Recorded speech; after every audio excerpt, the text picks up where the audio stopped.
Awesome. So I'm Humberto. I'm a senior bioengineer at Genomics England, and Ricardo's my colleague, so senior bioengineer. So actually, we're going to be speaking about how we're adopting Nextflow, but we're taking quite a different approach. And yeah, so we're going to be speaking about the migration strategy that we're using and refactoring work that needs to be done after that, how we're validating our work, and the lessons we've learned along the way, which we hope. So I guess just to introduce our organization, so we were founded in 2012 by the UK government to deliver the 100,000 genome project. The idea was to kickstart the genome revolution in the UK. We actually delivered that project in 2018, and following our success, we're asked to start delivering a routine diagnostic service to the NHS for rare disease and cancer patients. This is now one of, and this is at 3 points of use in England. And we're also moving on to other projects now. So we're starting the generation study, where we're going to be sequencing. The goal is 100,000 newborn babies to aim to help them in the upbringing. And briefly, we are split into two main tribes at Genomics England. There's the clinical arm, which is what we fall under, which is highly regulated, ISO accredited. And then there's the research arm, which essentially is more about research and development.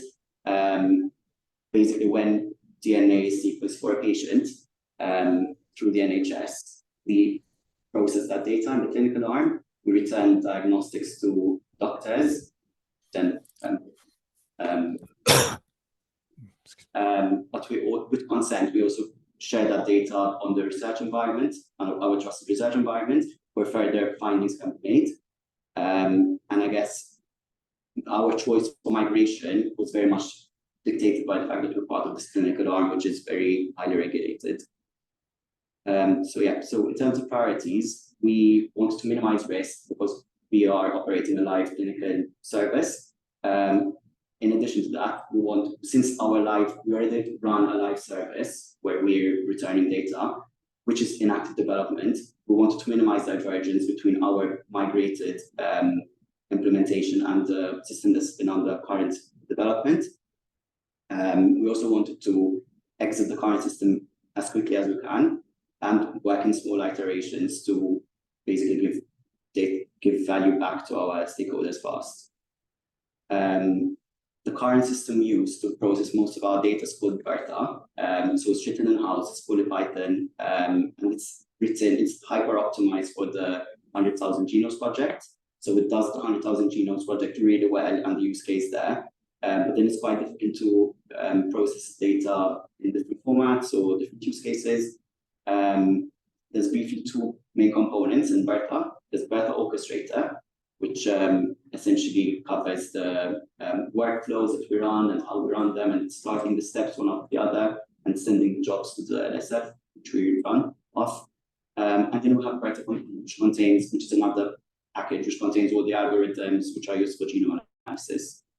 And the idea is that we're actually going to retain Bertha compute as it is, which is packaged in its own image and contain a Singularity image, but actually discard Bertha Orchestrator and replace that with Nextflow. So that's the approach we've been taking.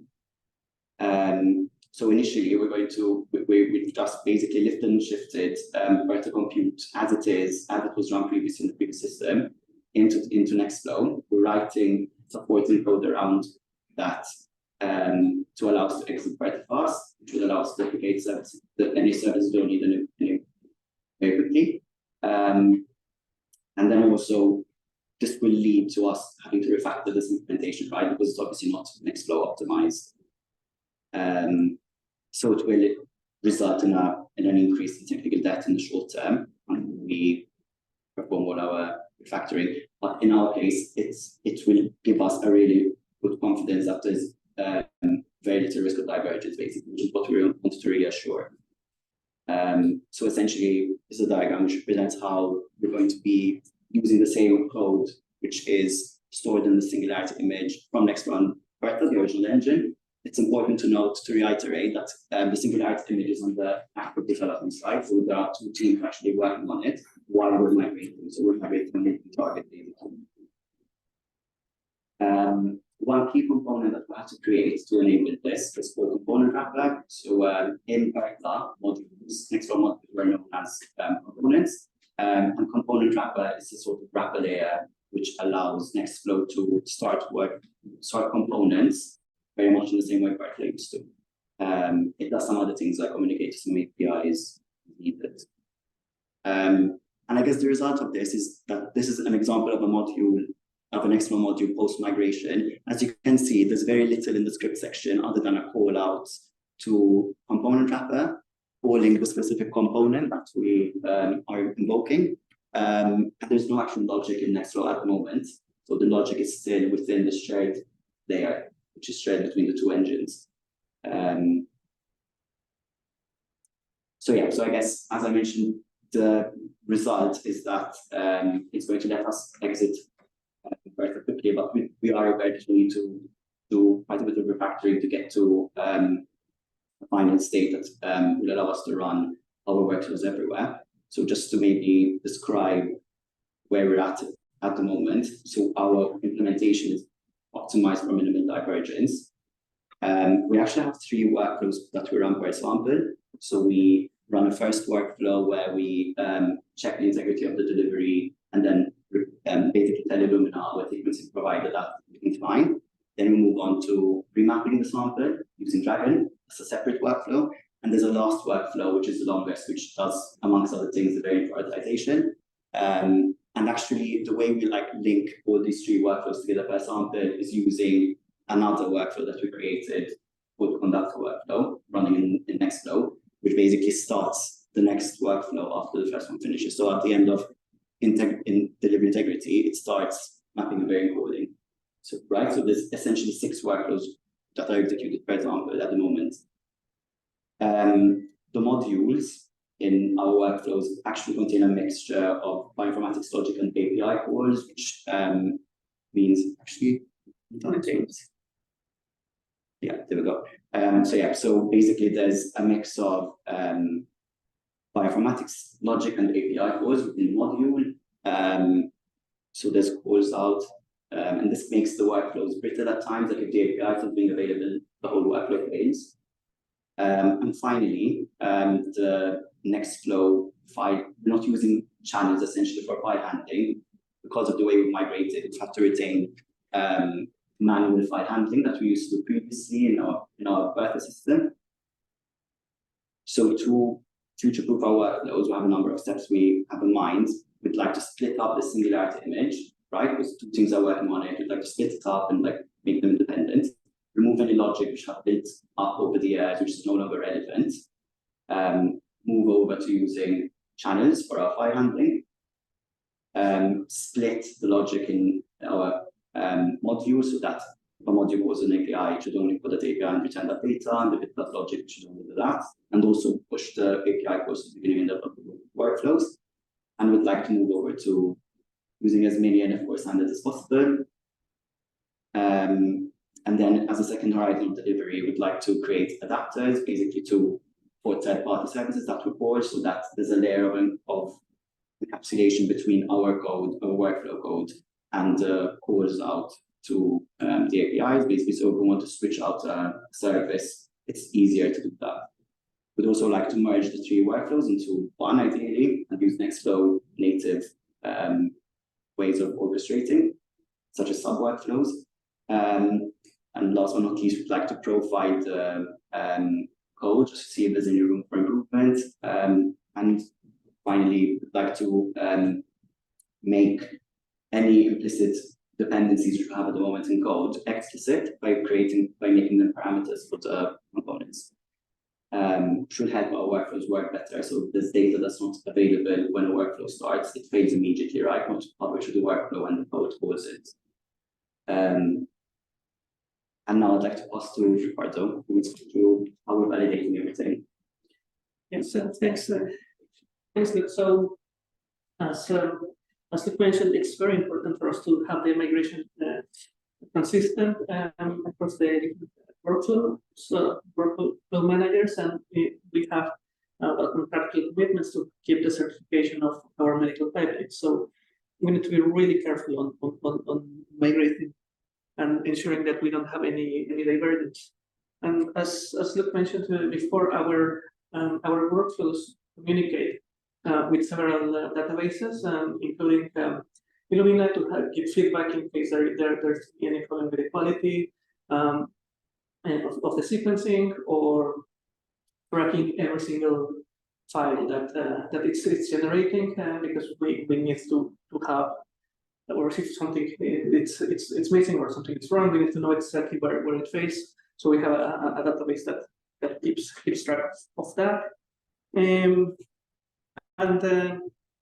For that, using the real services, it's extremely resource intensive. We could test a full sample, a full run, and run the full pipeline, but that takes between 1 and 3 days, depending on how busy the cluster is and various things. So that's a lot of time that we are not using to develop. So for that reason, we have now Docker Compose setup where we have mocks or copies of the real services, depending on case-by-case basis, and now we can run the full pipelines in 15 minutes. Not, of course, not with real data, but it's enough to ensure that the full cycle it's executed correctly and that we have the side effects that we are expecting. As I said, we have a working pipeline, and we need to make sure that all the secondary effects that we have, not only the outputs of the pipeline, just this is the SNP and this is the consequence, but also every single data that is tracked, we need to make sure that it's tracked in the same way in the new workflow manager. So for that, as part of our testing framework, we can execute the current version in Bertha Compute and our own. It's not continue the new workflow manager. It's Nextflow, but on the top we have our own things. So we can execute it in one after the other, and then compare the results. And all this is done in continuous integration or locally. So that really speeds up the testing and helps us to identify if there is a change that or a side effect that we didn't detect or didn't know beforehand. We see, okay, these two databases are not the same. We can immediately see, okay, we have to focus on this. And so the other thing that we have to take into account is that our pipeline, this is the pipeline that finds which are the SNPs that are relevant for our case. You can see it's well, it has several modules. Each box represents what would be a module in Nextflow. And keeping all this in your head is nearly impossible. So what we did to try to make this easier is we split the pipeline in sub-workflows. And something that is very nice about Nextflow is that you can use a workflow as if it was a module. So you can encapsulate complexity in small steps in such a way that our pipeline right now looks as if it was what step 1, step 2, step 3, and it's done. Of course, that's not the case. Inside of these steps, we have a set of sub-steps that may run in parallel that do all various checks and validations and remappings and for some SNPs to be there and all these kind of things that you want to make sure that are present. And still, this is a relatively small workflow. And so yeah, you can see that we have some merging step that corresponds to this part of the diagram, but it's small enough that you can have a diagram with what you expect and see the code and you can break it. It's if you try to have the full workflow that I showed at the beginning in a single page, you will lose track if you try to compare them. So this is trying to find a balance between the complexity that we have to deal with and something that we as humans can read. It's basically that we can check. And furthermore, for the automated testing that they mentioned before, we didn't want to wait to have the full pipeline migrated. we wanted to test iteratively, bit by bit, as we migrate components that they work. So our workflows as we test them are almost trivial. It's like 4 or 5 modules each time, and we call all the previous dependencies. So of course we have dependencies from the previous steps, but thanks to the same abstractions that we have on that we use for the workflows, we can just if we need this previous workflow to be run, we just include it as a requisite here. If it's something that runs independently, we just put that there. But we don't have to worry too much about having the full pipeline working. That allows us to migrate them by bits and ensuring that everything it's fine. So in essence, having this we have breaking the pipeline in other steps, so we can find these values. So now I'm going to share some of the lessons that we learned on the process. One of the issues that we have is that we have a system that is live, that's in production, and it's continuously moving. So we still get feedback constantly from the NHS. So we want to add these steps. So the pipelines are not fixed. So we cannot just shut the service down and migrate completely. So one of the things that we saw that is to have this Singularity image or these containers that have the steps as they are, let's say today, and we can update it as of 2021. So we can have this snapshot of the code that is in production and run it on our testing environment, and if something changes upstream, we can fix it, but it doesn't affect our system. And it saves us the time of having to install all the dependencies on different environments. As you may know, it's a pain to install things on different places. So the other lesson that we learned is that we didn't want to stop our production environment. We didn't want to wait to have everything written before making sure that it works. So we took this iterative approach where we started migrating the similar pipelines into sections of the pipelines that were trivial and that didn't connect to any databases. We started adding more and more complexity. So that way we could see progress and we could ensure that the things that we have done before were correct. And again, the pipelines are quite complex. Sometimes you can say, okay, why is this SNP not here? Why is not this is not? We don't want to hyper focus on that. We want to make sure that everything is correct, but the code, we know it works. We just need to make sure that things work the same way in different environments. So we are doing a black box testing where we only focus in the kernels of the pipeline if we see any divergence between the two systems. Yeah, the other thing that we wanted to avoid was to have to wait for the end-to-end testing, because the further downstream you go in the development process, the more expensive it is to fix a bug. So if you have to wait until the quality assurance team runs a full set of pipelines to find if everything works or not, it's probably too late. If they find an error there, it takes probably two weeks for us to fix it. But because we have this testing environment, many of the errors that happen, we find them before they go to quality assurance. So having this testing framework has helped us to speed up the migration, especially on the later stages. Another reason is that we want to tackle the problem in small chunks. Like if you try to do everything in one go, you just go crazy. So, but if you take bits of the problem that you can understand now, okay, let's connect to this database, I can fix this now. It's way more manageable than trying to say, okay, we want to do this in one go. And it also keeps a good pace. And the other thing is that testing everything, it's probably not testing with full data sets. In this particular project, it's probably not the best option. So for that, we have a reduced data set where basically I chop most of the chromosomes. I only have the percent of each one of the chromosomes. That's enough data. First, I have to make a reference with its own steps, its own annotation. It's fake. It doesn't have any clinical value, but it's not what we're testing. We're testing the all the steps go there. The clinical testing still happens, so we still have the quality control, but this allows for this particular step, the migration to work. And the other thing is that before we have our testing framework, we have to run the test on a system that was as complete as production. It was not production side, but it has all the same set of databases and services running.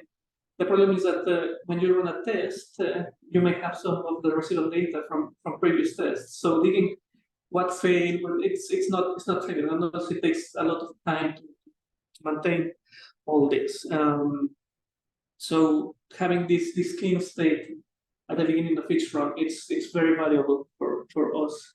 So just as a quick summary, we talk about the different migration strategies that we considered, and that we picked one where we only change the orchestration part that and create that from Nextflow, and then in the future we're going to simplify it to make it more modern and future-proof. How we are doing the validation and some of the lessons that we learned the way. So yes, thank you very much for your attention. And if you have any questions.